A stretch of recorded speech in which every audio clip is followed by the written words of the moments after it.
രാഹുൽ സദാശിവൻ സംവിധാനം ചെയ്ത് മമ്മൂട്ടി, അർജുൻ അശോകൻ, സിദ്ധാർത്ഥ് ഭരതൻ എന്നിവർ പ്രധാന വേഷങ്ങളിലെത്തിയ ഭ്രമയുഗം ഈ കഴിഞ്ഞ 15-നാണ് തിയേറ്ററുകളിലെത്തിയത്.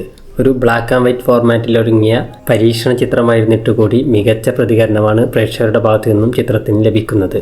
മികച്ച റിവ്യൂസ് ലഭിച്ച ചിത്രത്തിൻ്റെ ബോക്സ് ഓഫീസ് കളക്ഷൻ നമുക്കൊന്ന് പരിശോധിച്ച് നോക്കാം. ആദ്യ ദിവസം 3 കോടിക്ക് മുകളിലും, രണ്ടാം ദിവസം 2,40,00,000, മൂന്നാം ദിവസം 3 കോടിയും സിനിമ കേരളത്തിൽ നിന്ന് മാത്രം കളക്ട് ചെയ്തു. കേരളത്തിൽ പുറത്തുനിന്നുള്ള സ്റ്റേറ്റുകളിൽ നിന്നും മികച്ച കളക്ഷനാണ് സിനിമയ്ക്ക് ലഭിച്ചുകൊണ്ടിരിക്കുന്നത്. കൂടാതെ GCCയിൽ നിന്നും കേരള ബോക്സ് ഓഫീസിൽ നിന്ന് ലഭിച്ചതിനേക്കാൾ കൂടുതൽ കളക്ഷനും ചിത്രത്തിന് ലഭിച്ചിട്ടുണ്ട്.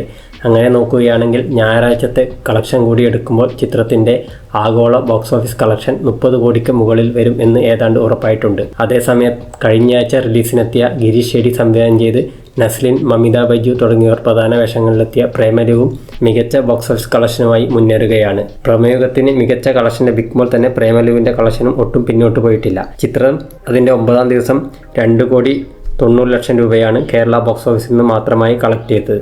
കേരള ബോക്സ് ഓഫീസിലെ ഗ്രോസ് കളക്ഷൻ 18,85,00,000 ആയിട്ടുണ്ട്. കൂടാതെ ആഗോള ബോക്സ് ഓഫീസിൽ നിന്ന് 25 കോടി 30 കോടി റേഞ്ചിലും കളക്ട് ചെയ്തിട്ടുണ്ട്. പ്രേമലു എന്തായാലും ഒരു 50 കോടി ക്ലബിൽ കയറുമെന്ന് ഏതാണ്ട് ഉറപ്പായിട്ടുണ്ട്.